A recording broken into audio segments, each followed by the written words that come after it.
remember to hit go live on the Facebook page. Oops. Last night. I'm glad you noticed that. Not a big deal. Okay, we are here with Helen Alli in just a moment. We're just waiting for everything to come online here. Okay.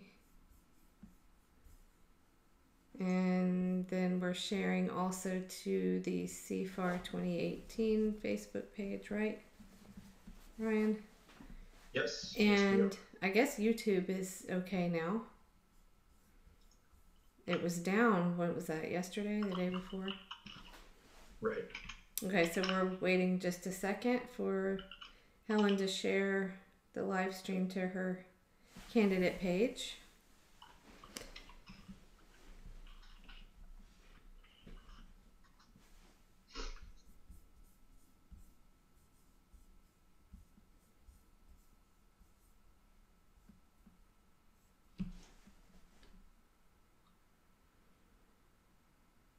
Okay, do you see us live now?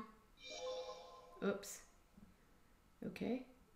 Well, I'm sure she'll come back in. Okay, so we are here. Will be. I'm sure she's gonna join back in. Is Helen Alli from Virginia's 7th Congressional District, running as an independent. We're in the independent and green stretch of the election now. There we go. Okay. So, were you able to share that to your page? I wasn't, because as soon as I tried it, you guys disappeared.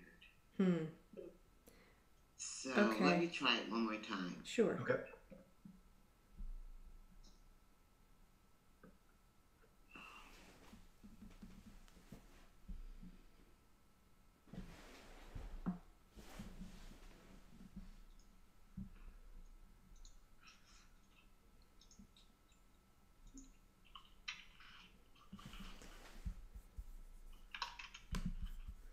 So, okay. I don't see you guys. Where are you guys? Are you guys there? You may need to scroll down just a bit. Okay. Sometimes it's not right at the top. Apologize, anyone watching. We'll be on, get going in just a second. We're having fun with technology right now. All right. Yep, we are live. Yep. Okay, let's see. Oh wait, is this you, Pat No. Let's see. It should be below that. Just scroll down. Yep, just scroll down below there and you'll see I've got your name at the top. It says Helen Alli, Virginia 7th. You'll see the little red live button. Yeah, just scroll down below where you see the Pat Elder stuff. Thumbnail. Yeah, like I'm way down. And I still didn't see you guys. Well, that's okay. I can go back and share. That's true. You can always share it later if you want. Yeah. It's Facebook. It's a little finicky sometimes. Right. Okay. All right. We'll go out. Oh, there. Okay. Well, thank you so much for joining us. This is Helen Alli from Virginia, running in Virginia's 7th District as an independent. And I will let you go ahead and introduce yourself, and you could talk about why you're running as an independent and why you signed candidates with a contract. And Helen is also a CFAR signer too. Yes. So I'm running as an independent because this is the first time I decided to run. And I decided to run because I really want to make a difference in the lives of the people. And so it's the only reason I'm running. I had a good life, and I have a little small medical practice that I closed down to do this. And so when I was running under the Democratic Party, I discovered just how difficult they were making it for me to run against their chosen candidate. And it was Right. like 7 of them first. But they had one that they didn't disclose that they had, signed up for the red to blue uh, ordeal, which is their chosen candidate. So as we were going through the primary, I discovered, oh my gosh, they're helping this candidate. And so it's going to be really difficult for me to win a primary when I'm working against, working against my opponent. I'm working against a Republican, and I'm working against the Democratic Party. Yep. So I had 2 options. I could continue that path to do, or I could declare my independence. And so I decided I'm here for the people. Mm-hmm. And so they're like, you're not going to be able to, it's going to be really difficult. I said, it's going to be really difficult either way. Right. So if I'm going to be here for the people, I'm going to be here for the people. But now I had signed the CFAR under the Democratic Party. Mm-hmm. So the minute I was contacted by CFAR and candidates would contact, I knew that I was going to hold those principles regardless. Mm-hmm. Right. And so I brought that same platform, that same commitment to the Democratic Party, but much to my knowledge, that was not going to be able to happen because the Democratic Party is a party of corporations and special interest groups. Mm-hmm. And so if the party itself is funded that way, it's going to be very difficult for a candidate to come in and say, well, I'm not going to take it. So you could say you're not going to take it, then they're not going to support you. Right. So I didn't really I wasn't aware. It's my first time as a candidate. So I was really excited about the contract. Like I told everybody, I put it on my website, and a lot of the people were receptive to it because I kept telling them about the accountability that we need candidates to have, Right. Yes. so that when they do get to Congress, they don't get pressured and they don't flip-flop Mm-hmm. and hold on to those ideals that made them run to begin with. Right. And so I was really excited about that. I was like, look, I can't even turn back if I wanted to. Like, I signed this. Mm-hmm. I am accountable to you. Right. And so I did that from the very beginning. And so I was really excited to declare independence, and I got a whole lot of flack as being a sellout candidate for doing it. So I would advise candidates to just go in as an independent Mm-hmm. from the very beginning. Even though you're not going to get all the publicity, you're not going to get all the debates because you're not going to be invited. Right. And so you have to prepare beforehand to have some debates of your own set up Mm-hmm. with other candidates, maybe in nearby districts or whatever you have to do. Mm-hmm. So preparing is everything. So can you tell us a little bit about your district specifically? I know the voter turnout is not great, pretty typical everywhere. I see that it is, so the Cook Partisan Index has it as R+6. Yeah. So, Yeah. So it was worse. Mm-hmm. It's been a lot worse. And there's been a lot of people coming into the district from all over, from the north, Mm-hmm. a lot of immigrants, a lot of different people that has shifted that district quite a bit. Mm-hmm. And then there's a group of ladies that did a lot of work, liberal women in Chesterfield County. And in that particular county, they kind of turned that county more liberal Mm-hmm. and more democratic. And so the county is now, we've had a Democratic governor for, decades. Mm-hmm. And so the district itself, I think is a little, it's probably like 50-50 right now. And unfortunately, you know, but yeah, unfortunately for both the Democrat and the Republican running, they will have some competition because I'm an independent and there's also a libertarian running in the I district. saw that. Yeah, so it's not like I'm gonna take Democrat votes and he's gonna take It's gonna be a pretty much an even kind of thing. It's anybody's ball game, no matter Right. what the polls say. Even though they trying to get us eliminated from everything, like they don't even talk about us. We don't get coverage or Oh no, anything. they pretend like you guys don't exist until Yeah, unless you become a threat, then you get smeared. yeah, But yeah. it's interesting when I posted the notice about you coming on tonight. The first comment we got was the typical. I'm just gonna read it. Okay. Think carefully when you vote. Choosing an independent candidate. Oops, we got a little feedback there. Always leads to a Republican win. At this point in time, there is more at stake than ever before in our history. We are in the middle of a Russian bet. Well, let's not get into that part. But basically, the typical vote shaming that we see over and over and over again.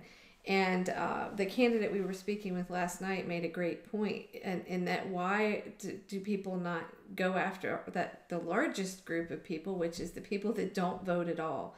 Instead, Right. they're mad at the 3% of people that decide to go third party. It just doesn't make any sense at all.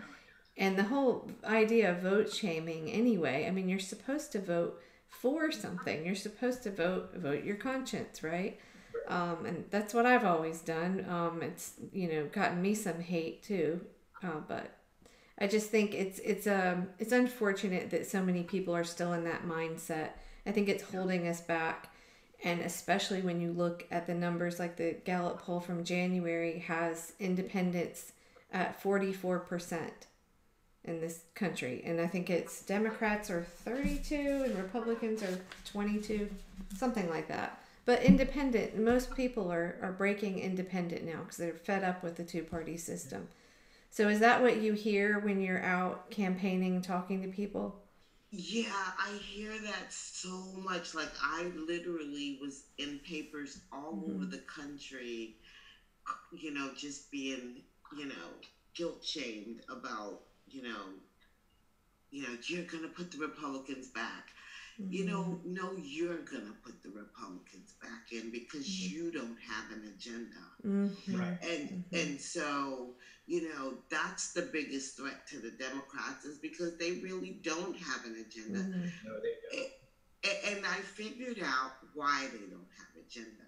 Because on every issue that we are supporting and pushing, they have been paid over and over and over again from those industries. Yes. So they literally cannot Mm-mm. vote No. for Medicare for all. They No. cannot ask for raises from their boss for you that Mm-hmm. work for them. Mm-hmm. I mean, they just can't. They can't protect the environment taking money from No. you know the industry. I deem them useless because they cannot support the American people. That's right. Right.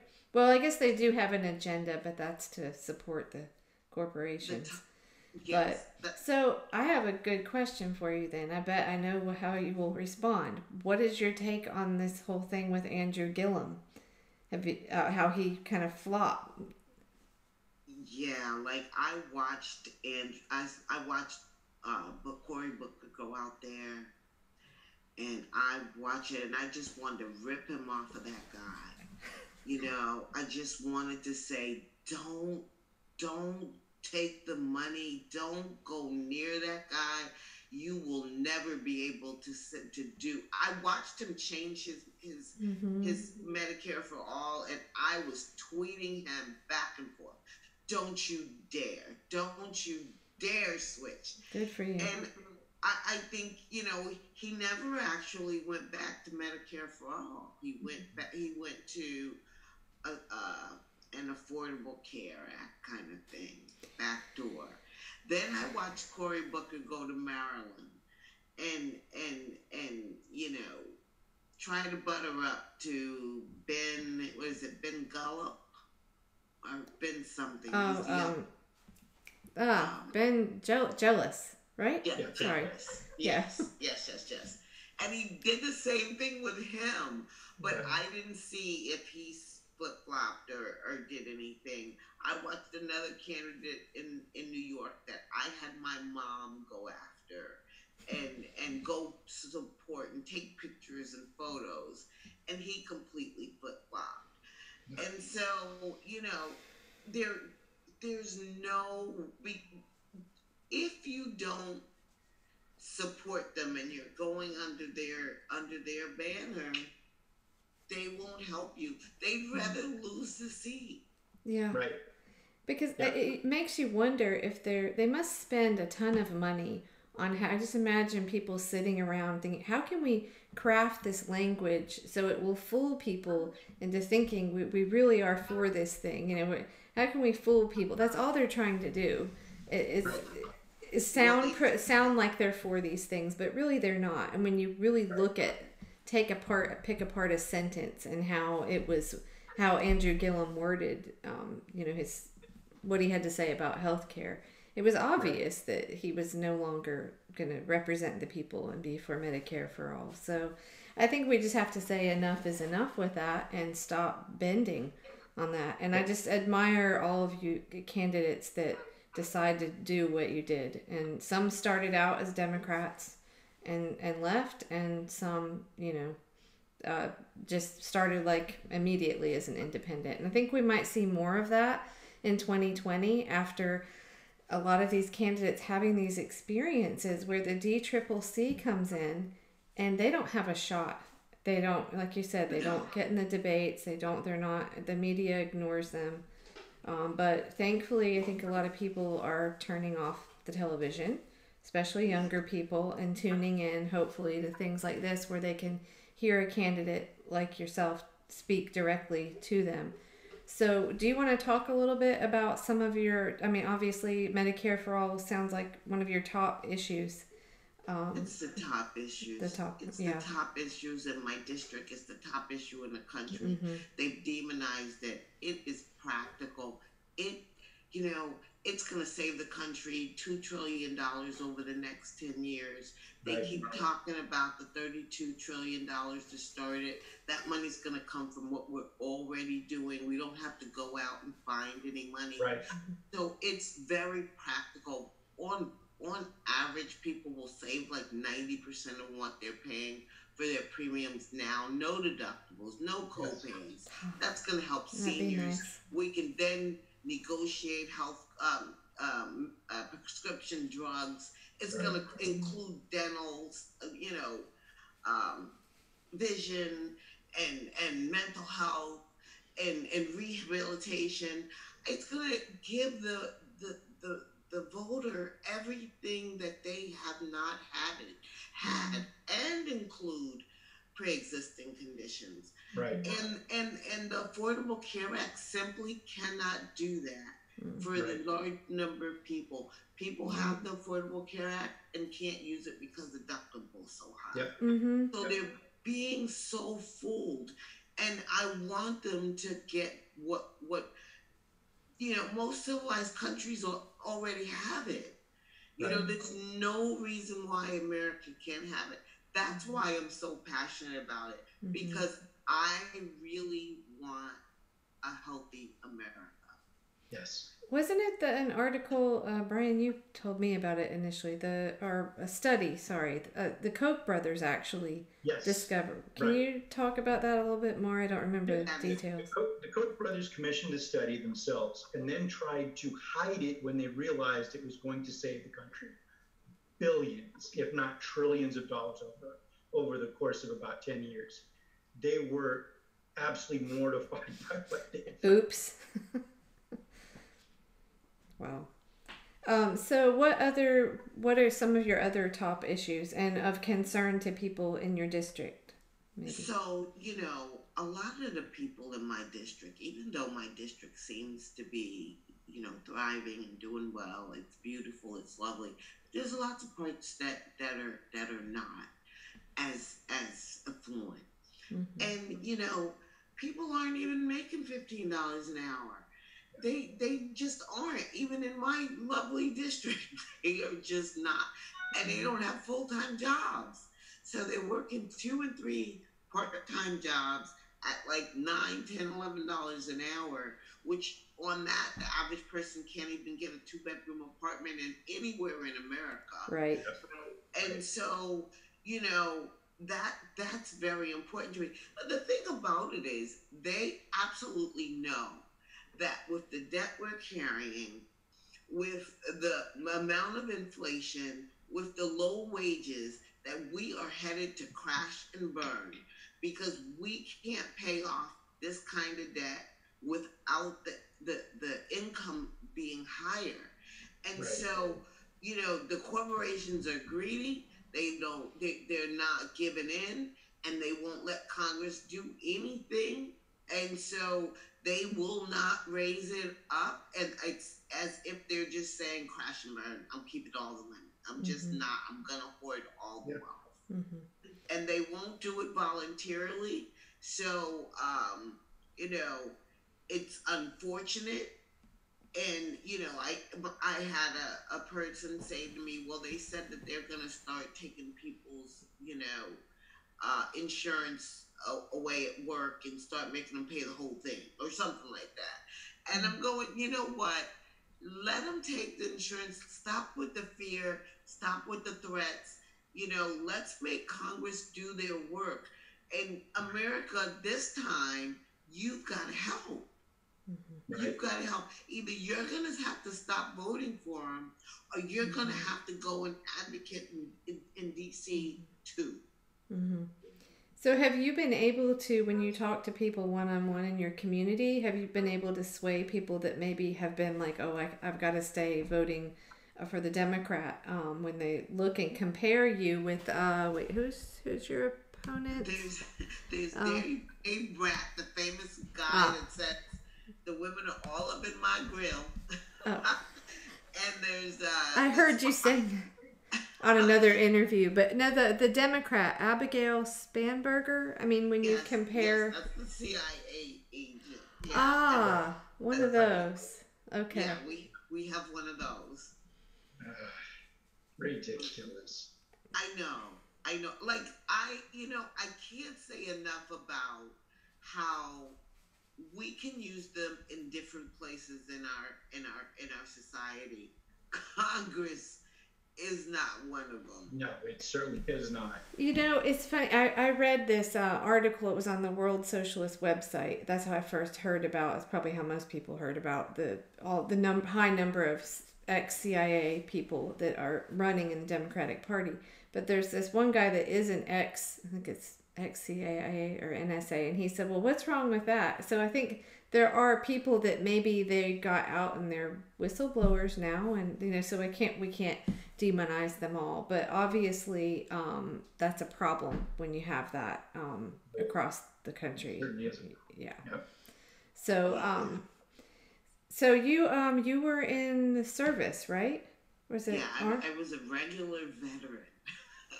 Oh, okay. Yeah, so I was in the Army Mm-hmm. when I was very young. I don't know how to spy. I don't know how to do anything Okay. like that. You're not a special agent. Okay. No, I was a finance specialist just looking to serve my country, Mm-hmm. And so there's a difference between a CIA agent and a veteran. Yes.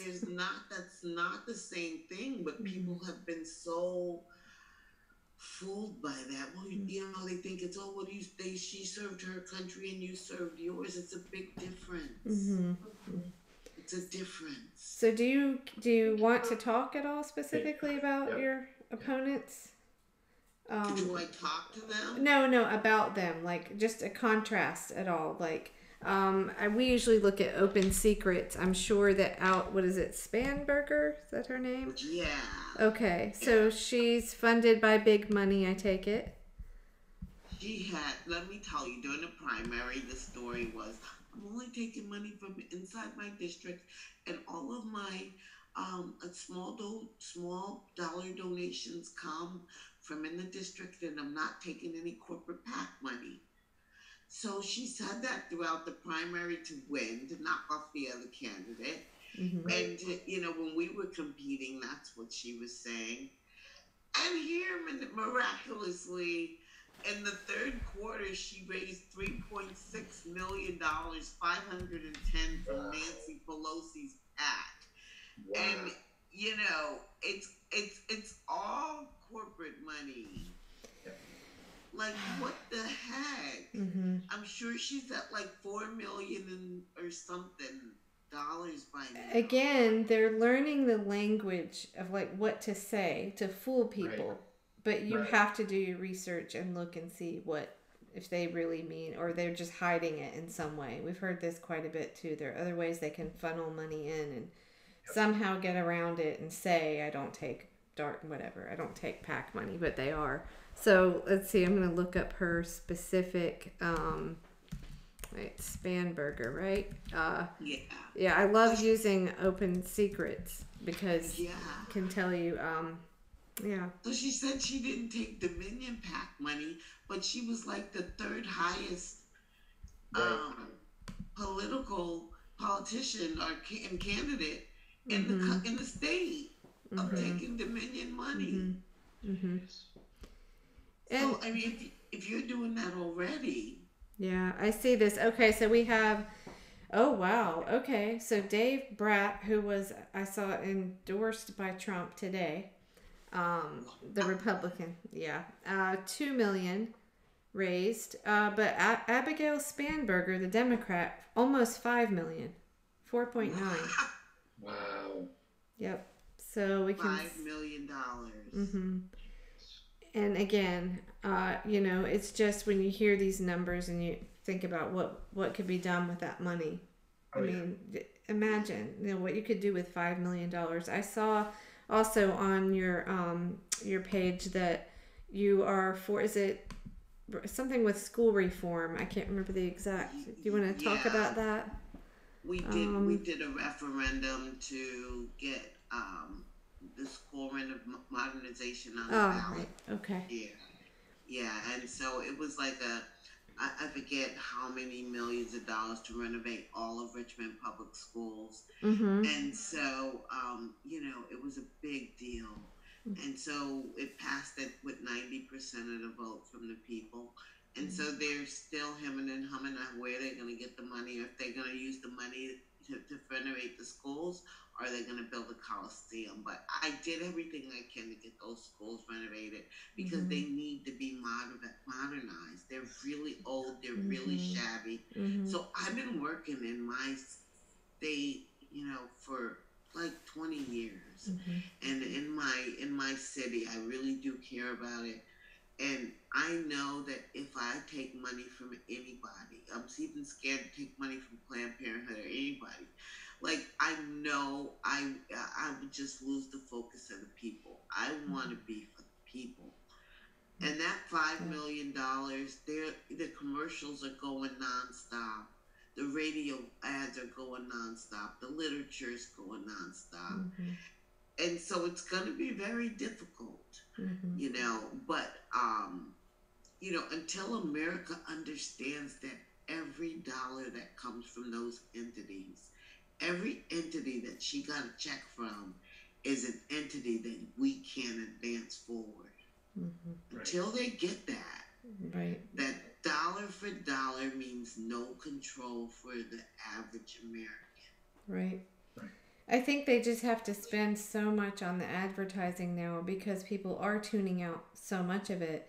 They just have to saturate it so that people at least know who the candidate is. So when they go in and they just mark D like they usually do, or mark R like they usually do without knowing really anything about it, about that candidate, that's how that works. It's just saturated with ads. Because I think most people are just sick of them. They don't really listen to them anymore.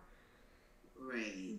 But this is my whole thing, is America has to have some accountability now.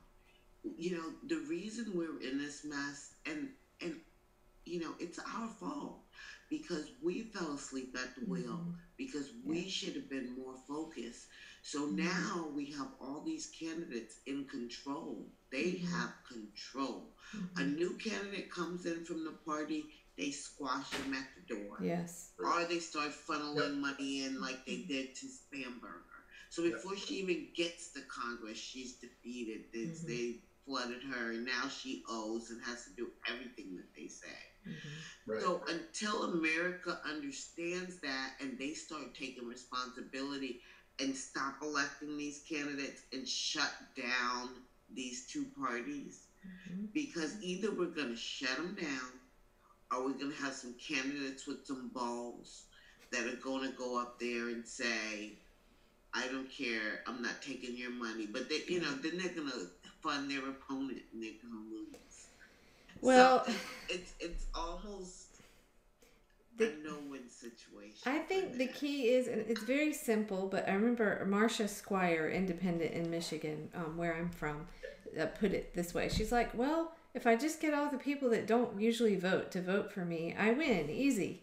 Right. But I think that's really the key is engaging those people that don't vote, the largest group, and they don't vote because they see that these candidates are no good and they don't represent them, and they're checked out, or they don't trust the election system, or so if we reach those people, and I think candidates like you are more likely to be able to reach those kinds of people, and maybe they start voting for the first time because of someone like you. So how have you been able to have you come up with any good methods of reaching people that aren't very engaged politically? I have reached a lot of non-voters. That's all I've been going through, but I've had a shorter frame because had I been doing it since, like, I declared last year in like April, and I spent all that time on the Democratic Party all the way till April of this year. Live and learn. Yeah, so I basically had to come. I didn't even know what to do after that. I was like, I'm going independent, and then I was like, well, where are you gonna go? Who are you gonna go after? And I was like, I'm going after the non-voter because there's more non-voters than voters. Yes. And so, but then I had to come up with people that was gonna support that, and I had to sell it, and I had to. By the time I got it all together, it was like, time running out. And so, like, now I'm all, like, good. 2 weeks to the election, but I've reached a lot this summer. And, I don't know if it's enough to do it. Like, it definitely is going to take, I believe, more time. But, it's a nonstop thing. Like, I'm not going to stop campaigning and be ready in 2020 because I'm coming back. That's awesome. I love to hear that. Right. I want to see all of these candidates that we've talked to do that, because the fact is, unfortunately, most are not going to win this time, but I do believe that it's possible. And another 2 years of doing things like this, doing stuff that you're doing, can you share a little bit about what methods you have of, like, just knocking on doors? How are you reaching specifically those non-voters? Well, I did have a cutout of the area of all the voters, and so I was able to obtain a list of non-voters. Oh, okay. And so I have been knocking on those doors, and I've been mainly, hanging out at colleges, because the college kids, they don't understand that, tuition assistance and tuition forgiveness are going to save their lives. Oh, yeah. They don't understand what college debt really means when they get out of college. They're just signing papers, as I did, and then when you get out and you go to work and they're like, okay, give me my money. And when I went to college, the interest was really low. And they don't have that. They don't have that advantage anymore. No. Some of them will never pay that debt off. They may not have children. They may have children later. Mm-hmm. or they might get married later. Not buying houses or cars or all Right. kinds of things. And we're Yeah. seeing that now. Yep. That's how they know that the economy is going. Is no matter what they tell us, the economy is not doing well because they're Mm-hmm. not buying cars, they're not buying homes, and they can't pay that debt. They're defaulting on it, Mm-hmm. Mm-hmm. and the average consumer is defaulting on their debt. Mm-hmm. And so, I try to talk to them and try to get them engaged. And so I'm not sure how many of them will come out because, they just don't really understand the significance of college debt yet. Mm-hmm. Right. Well, at that age, you're invincible, and the age of 30 is like light years away, Right, and you just think, right. yeah. So they don't, or they think they'll have a good job when they get out, and unfortunately, those are not easy to come by. So yeah, Yeah, it is so definitely a crisis. I do try to tell them, also about raising the minimum wage. Now that they're happy about because they're struggling there, Mm-hmm. and so, but like they have these new kind of housing where they put like 4 kids to a room, and it's like Really? a really nice building with a common area, living room, common kitchen, and it's like a hangout kind of cool place. Mm. And so, but there's like bunk beds. Mm-hmm. Well, I've heard people say, well, these kids are taking all these loans, and these colleges, they're building these giant, facilities and all this fancy stuff because they're able to get this money so easily. And then the kids, yeah, great, that's 4 years of fun. And then you get out and you have to pay that back. And I've really never understood this concept of charging interest. If anything, if we're at the very least, why do we shouldn't charge people interest to go to college? No. I'm all for free tuition. I think that's Yeah. best. But at the very least, I don't think the government should be making money off of students trying to go to And college. it's certainly not compounded interest. Right, exactly. And that's what happens. We were in that situation ourselves and didn't pay our loans off until age of 43, I believe.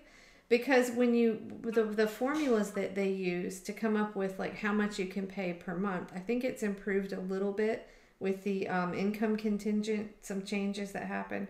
But they would say, oh well, you can pay. They'd come up with you can pay $5.25 a month. Well, if you really couldn't, you had the choice. You put it in a forbearance, and then it sits there, and the interest just compounds. And then before you know it, it's way out of control. So, yeah, a lot of people are facing that. And what do? Just have to let it go. And I think that is a crisis that's still yet to really crash. I don't know what the numbers are now, but it's bad. Yeah, and it's gonna come. It's gonna happen. It's gonna crash because if they're refusing, even knowing the numbers, and they're refusing to raise the income, and they're refusing to get rid of the loans, what does that say about where our values are?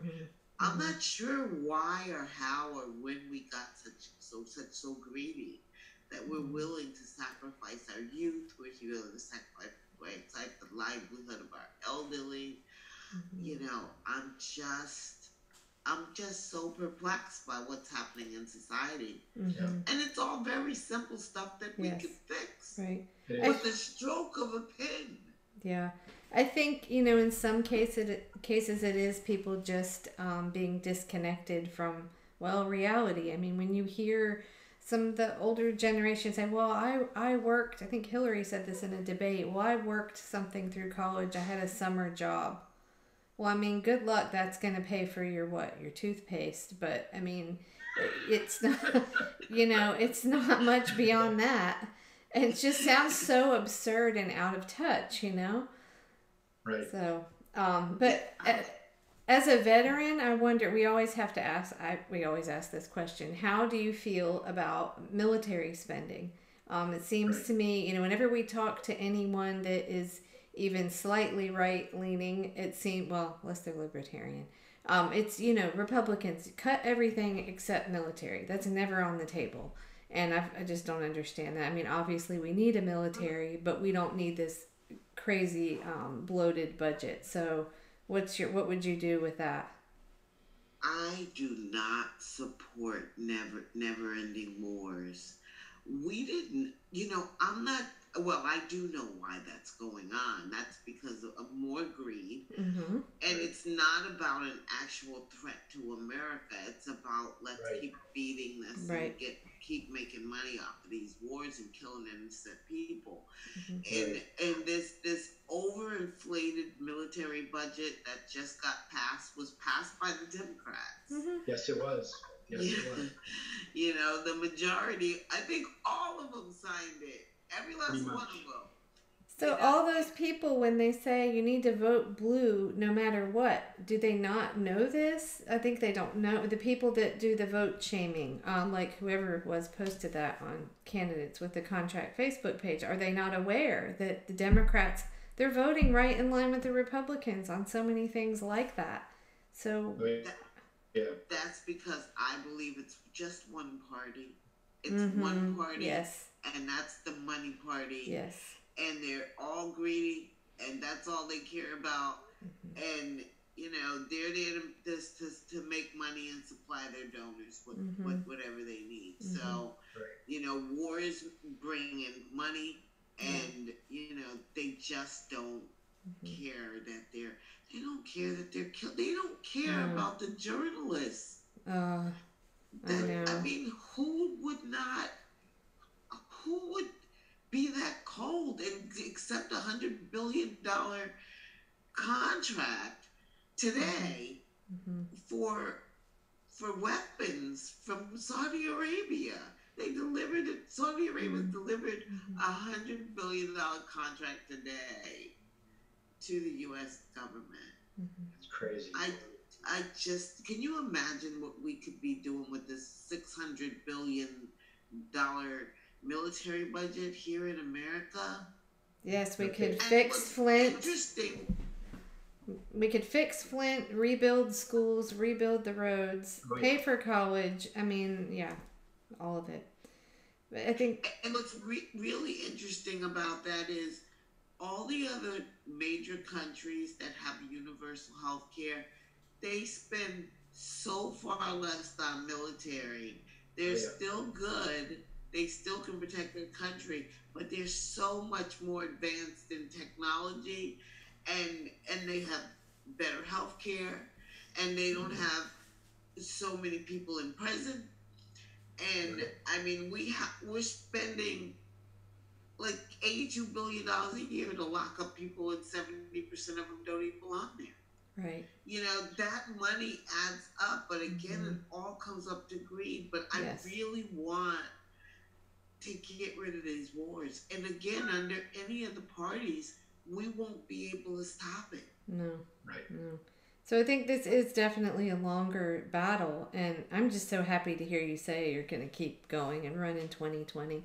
But then even win in 2020, and when all these candidates get to Washington, though, then there's another layer of another battle, because they're going to be, then they're facing lobbyists, and how do you? I think all of the candidates then are going to have to band together.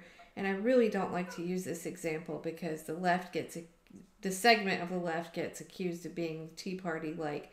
But I'm sorry, their tactic of saying, we want this and we're not bending anymore. Like, this is what we demand. And the people in my district are going to vote me out if I don't come here to Washington and do what I said I was going to do and represent the people. And that's what it's going to take, I think. Yep. Well, here's the deal. This is what I thought about, and I tried to do it, but I ran out of time. But I really believe that if we focus, we could have an independent run in every district in Yes. America. Yes. Right. just a regular person, not a politician, Mm-hmm. not anything like that. We need regular, ordinary people in Mm-hmm. Congress. Mm-hmm. Yes. If we could get someone to run in every district, even if it's a write-in, even if it's an independent, no matter what it is, and Mm-hmm. we get all those non-voters to support that candidate and get that Yep. so that it will viral um, on the internet and go Mm-hmm. viral on Twitter and just for them to know or have a site where they can go and look at who their candidate is in that district. Mm-hmm. Right. We could literally get a candidate nominated all over this country so Mm-hmm. that we won't have to deal Right. with that. Now, one of the things we talked about with Nick Thomas last night, the independent in Colorado, well, we talked about Unite America, but we just talked about how you don't want independent to then become its own party that then has all the same problems, corrupted by money and all of that. So I like your idea better. Of course, we're Yeah. facing all kinds of censorship that seems to keep getting worse. There's more stuff out recently about Facebook cracking down on things, but we just have to keep fighting that and going around it however we can, I guess. Yeah, because I keep going to Facebook jail, and today I had people literally take off my comments because I was saying that we can't. The Congress basically can do nothing for no one. Mm-hmm. They just can't. Right. The only people they can help is the Mm-hmm. 1%. How Mm-hmm. can they? Because they can't bite the people that feed them. Mm-hmm. Right. And so they Right. didn't like that. So they Mm-hmm. like wiped off the comments. But if we did something like that, we could take back this country in one Mm-hmm. sight. Mm-hmm. That's a good plan. So we plan to reconvene post election with all the candidates and start really trying to build exactly what you're talking about. I think that's what needs to happen for the next 2 years, and hopefully, it's just starting, but hopefully by 2020, be able to make more of an impact.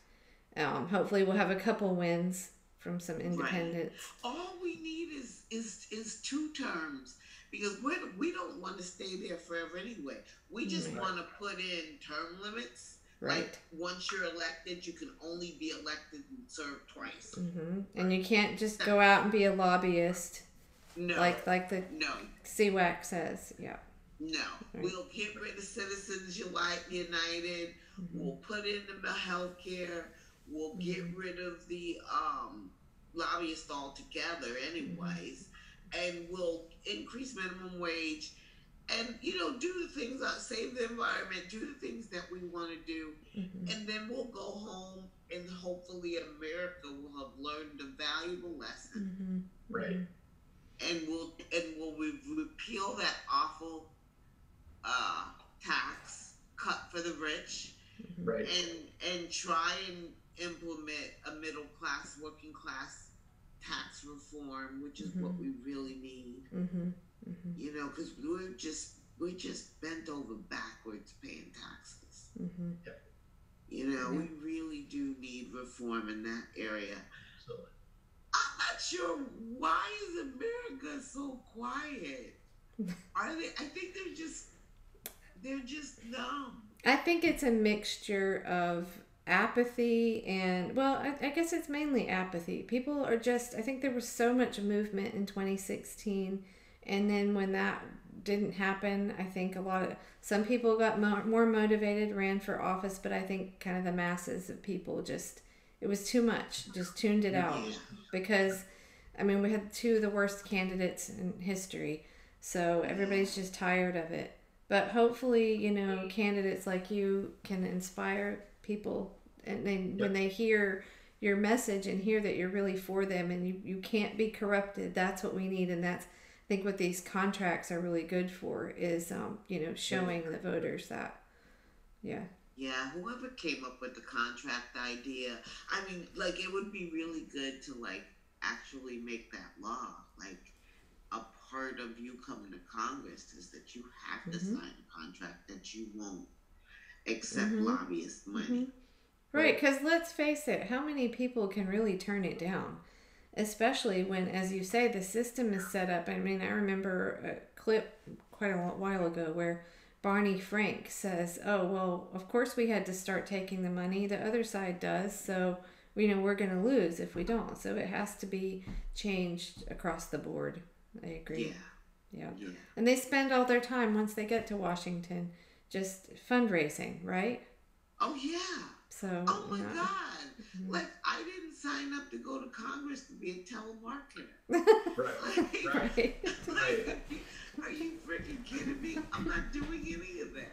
No. Like I just think we have to come up with a better system. Even if we publicly fund commercials or do like a podcast where America can tune in on certain days and it's run all the time, the same one, so they can listen to the candidates and get all that fake money out. We know it's election time. You should be able to push a button, find the people running in your state or district. It's not that difficult. We don't have to have all this stuff. We know how to find what's coming on TV. Yeah. Have you heard of Our Voice? They're working on an app. Well, I guess it's already in the works, but or I guess they already do have a lot of candidates on the app. But it's basically going to be like where people can just go on their phone and look up, their district and look up each candidate, and it'll have it all like right there. And they're doing it with no money, just a bunch of people dedicated to a good cause. So yeah, it's Our Voice USA. Is that what they? I think they changed it. I should know this. Sorry, Chris and all you guys, the Corys. It's ourvoiceusa.org now. Hang on. Let me make sure I don't get this wrong. We'll post it too underneath. Okay. But we've been we're kind of spread in so many directions. Our Voice. Oh goodness! Wait a minute. That's not it. We're going to collaborate with them to put the CFAR candidates on their app.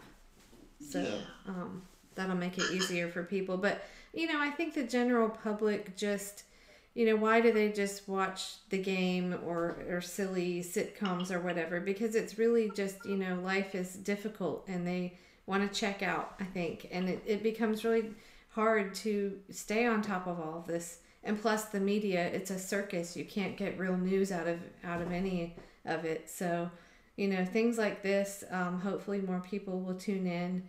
All this requires is a Zoom account and, Facebook, as long as they haven't put us in jail yet. Wonder why. I think they just haven't. You didn't punch him in the gut hard enough. I don't think they've noticed yet. I just don't think they've noticed yet, because sometimes we get 600 to over 1,000 views. I don't know if people are watching the whole thing, but at least we do get views, and then if the candidates share this to their page, people can watch. But no, we haven't been put in Facebook jail yet. I'm sure it's coming. Yeah. Facebook jail now. .org. It's what? ourvoiceusa.org. .org. Thank you. Okay. I thought I should have remembered that. Okay. Yeah. So that's really good. See, that's really practical. And then you get out all that junk. I don't want to be like doing smear campaigns and all that stuff. Here's the other thing. I promised Nick Thomas last night that I would start sharing with candidates. Have you heard of proxy vote? No. You got to look this up. Proxy vote. It's basically where people can vote directly on issues and watch how the candidate they've elected is voting on things. Like, I guess in real time, was it? Anyway. Yeah. Okay, great. Is it proxyvote.com? Hang on. I should have this too. Proxy vote. I think that is correct. Hang on. It's hang on. Central.proxyvote.com. Oh, right. Yep, that's it. That's it. Um, Central.proxyvote.com. I was just blown away with this. I think it's amazing. But see, Brian, did you put that link in the? I put them both down there. Okay, cool. Yeah.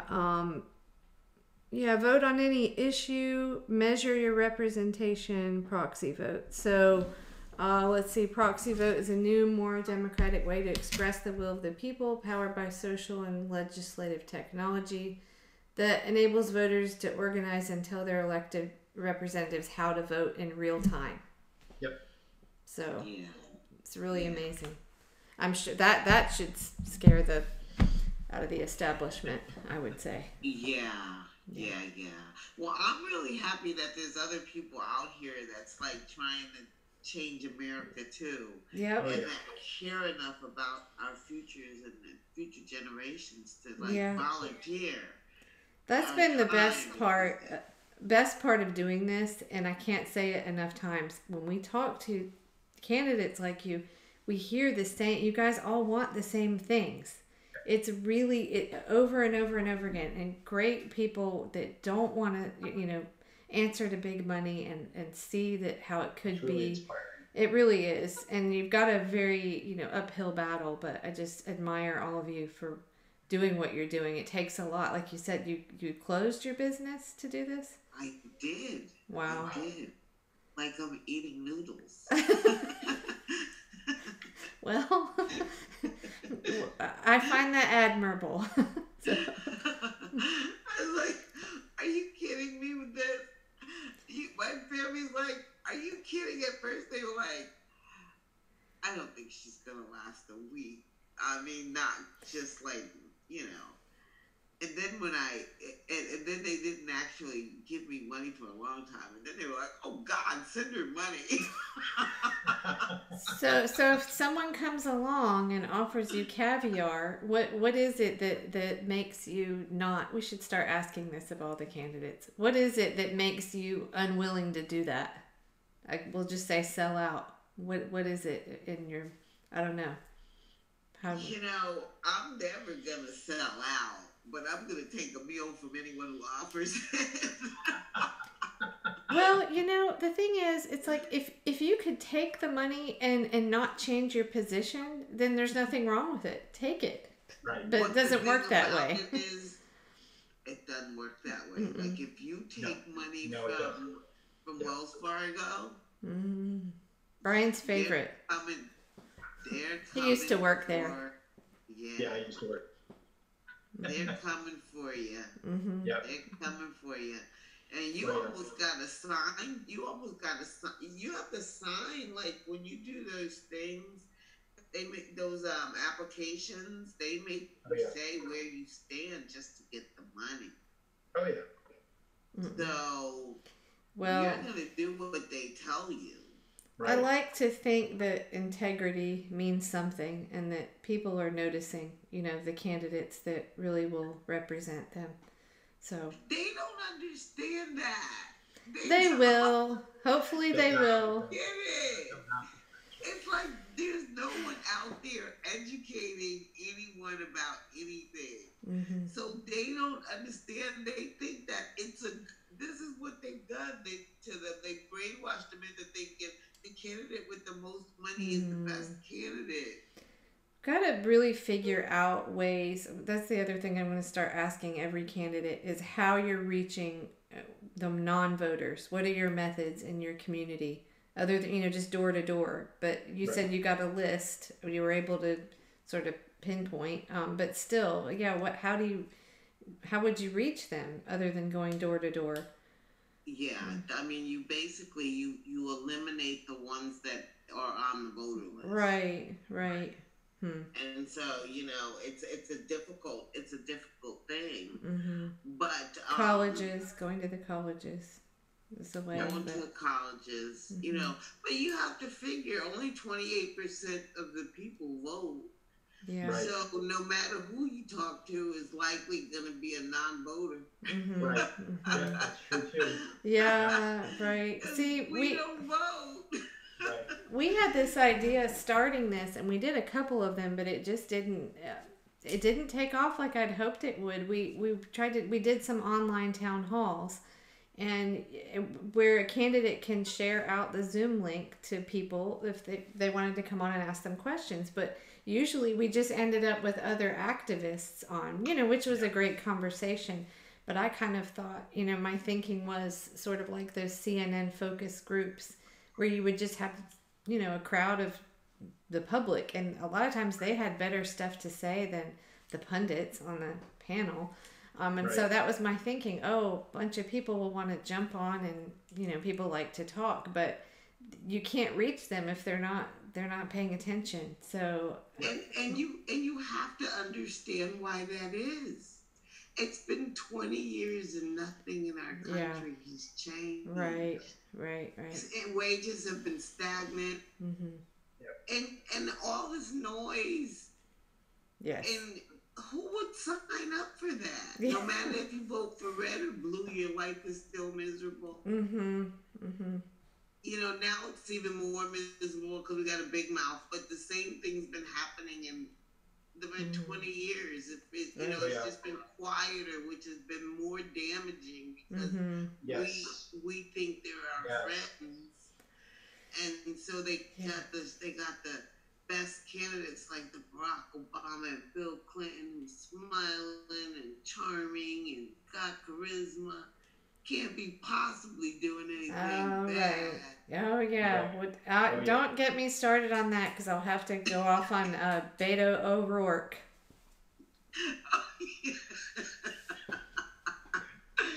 No. Yeah, like I have people who want to stick pins in me for talking about Barack Obama, and I'm like, I think honestly though, and I could be wrong, and I could be wrong about Trump too. I don't know their hearts, but I believe that they did think that they were going to be able to do those things. I think Trump really believed that he was going to be able to give people universal health care or something like it. Right. Everybody would have cheap health care and everybody would. Barack never really said what he was going to do because he was definitely a centrist. Right. Mm-hmm. He just going to, we just assumed he's going to do something. Mm-hmm. But Trump said explicitly what he was going to do. I think he believed he could do it. And then he got in and found out, no. Yeah. No. You're not doing anything. He wasn't running that business. Not really. Right. And so even yesterday, he was like, yeah, no, I know I ran on a platform. I'm not going to touch Social Security, Medicaid, Medicare. And here's, I forget which Republican. Yeah, we're going to, have to slash all those. So it's like they're so disconnected and dysfunctional. Oh, yeah. Mm-hmm. Mm-hmm. But I think you're so right, though. I mean, it's just going to take people waking up and seeing that there's really no difference between the two parties. It's the money party and everybody else. Yep. So we're going to just keep. Except there's one difference. Yes, no, there's two differences. Well, yeah. On the left, they want pro-choice. Mm-hmm. Social issues. So that they're different on. Yeah. And then on the right, they want the guns to stay as it is. Yeah. Right. So that's basically the only difference between the parties. Mm-hmm. They have the same donors, same interests. Yeah. Mm-hmm. There you have it. Well, we're going to keep plugging away. Sorry, Brian. Go. No, I was just agreeing. Yeah, she's absolutely right. So we're going to keep plugging away, and would love to have you, obviously we're going to keep working on this. It sounds like you're running again, so we'd love to continue. We're going to try to branch out a little bit and cover more issues specifically, not just doing one-on-one candidate interviews, but more like panel discussions where candidates could get together, say they're really passionate about Medicare for all or gun reform or whatever, and kind of do some more subject matter panels. Maybe that will get a little bit more interest from the public, the 600 people that happen to see this. So. Now, you do know that there was a lady that ran for Senate that won as a write-in. Murkowski, I believe. Wait, where was that? He ran as a write-in for Senate and won. Oh, okay. Where was this? I believe she's in Iowa. I'm not sure where she is. Okay. But she did. She ran independently as a write-in and she won. So anything is possible. Yeah. In every day, from day to day, politics change and people get exposed and people do a lot of things. And so I could still, come out on top. But, we just have to take it day by day. But regardless to the situation, I will continue my fight, or I will hand the baton off to someone who will continue my fight. Because my family, I have to also consent, get consent from them. Right. But in any case, it's going to continue, and I will never stop fighting this fight. Well, it was so great to meet you. So nice to meet you both, and you're a team. You're husband and wife? That's awesome. No. That's the only way to do it. I'm in California. I'm in North Carolina. In North Carolina. Oh, so you're not. No, we just work together. Yeah. So we're just political junkies that can't seem to put this down. So, we just sort of signed up and keep going with it. Were you Bernie Sanders supporters? Yes. Yep. So are you going to support him in 2020 if he decides to run? That's a really... Don't know right now. Don't know. That's a very tough question for me right now. Don't know. I have not been paying much attention to Bernie at all, to be honest with you. I was so disappointed with him just kowtowing to the establishment that I don't know. I mean, I think that he ultimately, I think he still would do things that we need better than a lot of other candidates. Medicare for, I think he would fight the good fight on those domestic issues. I've come to pay more attention to foreign policy stuff than I used to, and I don't like his positions there. So it just would depend. I don't know. I'm not going to say that I wouldn't, but I'm not a gung-ho Bernie supporter at the moment. I'll put it that way. I'd really like a younger version of him that's gonna fight tooth and nail independently. Tim Canova. Take a look at Andrew Yang also. Yes, right. Yes. Oh, I saw him. Yep. You did. Yeah, I did see him. I didn't know if he was gonna be on a ticket. Is he gonna be independent? He's running. Andrew Yang is running in 2020 as a presidential candidate. Yes. And I think a friend of ours was able to speak with someone in I think maybe his campaign manager. I think we're going to be talking to him soon. I think. Yeah. So yeah, hopefully. So we'll be doing a lot more going forward. That's really super. I know there's going to be a Whig Party candidate too that's running third party. Right. Candidate, but they're more center. Mm-hmm. Well, but he could be anything because the Whig Party is nonpartisan, right? And so they can endorse candidates from all over the spectrum. Okay. So I'm not sure what his positions are or anything, but and there may be another Green Party candidate. I don't care as long as it's not R and B. Right. you Yeah. know. Yeah.